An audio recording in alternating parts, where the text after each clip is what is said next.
Welcome to my Debt-Free Friday video. I'm really excited to have you follow along with our debt digging journey. It's a really important part of your financial freedom picture, setting up your monthly budget, closing out your monthly budget, digging yourself out of debt, getting your emergency fund, and making sinking funds. These are all so important. Hi, I'm Megan with Bethel Budgets. I'm here because it's more than just math. At some point, you've probably built a budget.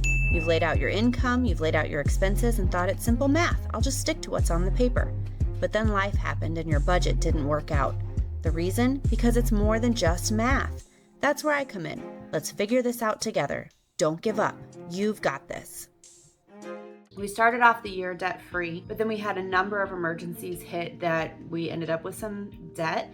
So I started to track that in my debt digging tracker, and I made videos about it so you could follow along with this debt digging journey as we go. Before we jump in, if you are new to my channel, make sure you subscribe and then let me know in the comments that you are new and that you have subscribed so I can personally welcome you to our channel. We're so glad that you are here. Let's jump into this debt digging for the month of July. On my screen here, you can see my debt digging tracker, and right here we have all of the debts, the total payoff, the minimum amount they're asking for each month. This is the monthly breakdown of that debt, whatever the interest rate is, and the interest accrued, the amount applied to principal and alert. So sometimes if you are paying the minimum payment, depending on what the interest rate is, you may not actually be making a big enough payment to be making a dent in your debt. You may still be accruing more debt even though you're making payments. So that's what that alert is for. And then there's the debt outlook. It's how much interest you've paid in a year, how long it's going to take you to pay off the debt completely, what would be the estimated date of the debt payoff, and then how much you would have spent in total to pay off that debt. So you may spend X amount of dollars on your credit card, but after interest and after all the many months it takes for you to pay that off, you will have paid X amount more than whatever the value is of the thing that you bought. So this shows that. And then the debt digging, I call it debt digging because I don't care whether you do a debt snowball or a debt avalanche. If you have an alert, it doesn't matter whether you're doing a debt snowball or a debt avalanche. That is your top priority at that point. So I call it debt digging because you're digging yourself out of debt. So whichever way you have these listed, whether it's by principal amount, smallest to largest, which would be a snowball, or interest rate, largest to smallest, which would be an avalanche, this is how you're going to list it. And then as you pay off each debt, you're going to take your payment and you're going to shovel that down to your next debt, which is going to make your debt digging go faster. So the snowball, if you're doing the snowball method, you're going to take that $63 payment, you're going to add it onto this payment. And so this is zero. This is a bad example because this is just tracking. I'll explain that in a minute. But this 63 would then be added to that 113, making that $176 payment per month, so that you're adding on to that, digging yourself out faster. That's how this tracker works. It is more detailed than that, but once I get these up for sale and then you can buy it and learn more about how to use it in detail, there will be instructional videos that walk you through exactly the details, how to use it, where you can see the formulas and things as well. So let's jump in. My Best Buy credit card is a 0% interest rate credit card. This was my phone. We were hit with a bunch of emergencies all at once at the beginning of the year. My son and I both had emergency surgery. We were already dealing with a basement flood from, it'll be 2 years ago now, next week. And so we've been trying to save up for that. And then we needed an emergency bathroom remodel. All of these things happen at once. And then of course I drop and break my phone in the middle of that. So we're trying to figure out how to do all these emergencies. You can watch my emergency update video to see how we planned all of that out. At the time, I could get this 0% interest rate card, so that's what we did. And this is where that debt is being housed for now, because we could pay off this chunk of debt, but right now, if we have $600 laying around, we're gonna put that towards our higher priorities, like our bathroom or our basement remodel. So this is just being housed there for now. They're asking for a minimum payment of $30, but we only have 12 months interest free. If I were to make that minimum payment of $30, I would not make it to pay that off in time. So I calculated my own payment, which is $63 a month. So we've been doing that every single month. So as we make this July payment and we do the $63 payment, you'll see my ending balance change. So now we're down to $374 as our ending balance for that card. So our goal is to get that paid off within the 12 months. If we can pay it off sooner, that's fantastic. Now, if we scroll back over, I want to give you some updates on some of these debts. The Mercy, the total payoff amount is this much. It was, I wish I could track somewhere on here how much the actual big bill amount was. This was my emergency surgery. Total was somewhere between $4,000 and $6,000, but I applied for financial assistance, brought it down to this total, and then I set up my payment plan. So that's coming out. I made that payment, and I'll pop the confirmation up here. I want you to be able to see this ending balance go down. So as I make this payment of $113.59, that ending balance goes down. Now, I want to give you some updates on some of these other debts that we've had. So Quest Diagnostics, I have listed in here as $1,800.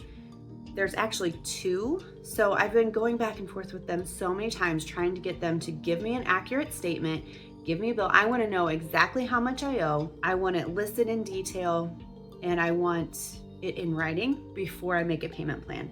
I finally got it down. So there's two bills. They sent me one. So same process that I did. I applied for financial assistance and we got, I don't have that in front of me. So you can either watch my other video or I'm going to try to sum it up. I think it was 75% discount. Whatever the total was there, the old total was like I took some notes. So the old total was $2,078.99, but I got the bill for that one and they brought it down to $25. So that's awesome. I went ahead and paid for that this month. So I paid that. So that is done. That one Quest Diagnostics bill is done. If we scroll back over, now that I've been going back and forth with them, I am aware that there's another one out there for the total was $1,165.95. But now they are online listing that for $445.07, which sort of maths with the discount that they said they were going to give us. But all it is they said this was the amount, this is the adjusted amount, and it's only online. You can't see any details. I want them to send me a bill that looks like this. I want to see all of the things that they did. I want to see the charges, and I want to see the adjustments like they did here with this other bill. So this is the one that they gave me for the $25. I want to see that for this other one. And once they do, then I'll be able to pay that off or make a payment plan. So I'm putting this in here now, just like this, as a placeholder. It keeps it in my brain, it keeps it on the forefront, it keeps me checking in with it at least once a month. I actually look at this more than once a month, but for the videos, I'm doing this once a month, but it keeps it in my brain and it helps me to check in. So I'm putting that in there as a placeholder while I continue to call them, which is a real pain because it never is a quick phone call. You're always on the hold for at least 30 minutes every single time. So it's like a part-time job to figure out all of these medical debts and get them down to where they're actually affordable. And then I got a new bill, which I didn't remember was coming, which is why I track things. So this one is for LabCorp, and right now they're asking for $354.90. So because I didn't remember that this was coming, I hadn't applied for financial aid for this one yet, or financial assistance for this one yet. So I printed out that form and started filling it out, and I will be sending that one off. It's the weekend now, so I'm going to send that off this week, and they will hopefully give me a discount based on our income level, the number of people we have in our family. all of those things. You just have to prove, you send them your taxes, you send them your paycheck stubs, all these things to prove what your income level is, how many people are in your family, and they give you a discount based on that, and then you pay that amount. But like I said, I always get it in writing first before I set up my payment plan, and I keep this on file forever just to make sure nothing pops up, because medical bills, they go to collections before you even get a bill sometimes. It's wild. Medical debt is wild. So I've got this on my tracker now, so it is in my brain, it is on paper. I can keep, or it's on my computer, I can keep track of it better. This will keep it in the front of my brain that I can make sure that I'm dealing with this and it doesn't just get lost somewhere and end up in collections, or end up being too late for me to apply for the financial assistance. This is how I keep track of these things. This is my current debts and what I'm doing about them, but it's just good to keep them all in one place. It's a good practice to have. You can do this in a spreadsheet, you can do this on a piece of paper with a pencil, however you want to do this, but make sure you're tracking how much is the total payoff, what is the minimum payment, and then how you're shoveling that down. So as I pay off one debt, I'm going to take that same amount and apply it to the next debt so that I am still paying out the same amount of money, but it's just compounding. It's called the snowball. You're compounding all of that, or the avalanche, depends on which one you're doing. I don't care which one you do, just track it and get yourself a debt digging plan. Keep going. You've got this.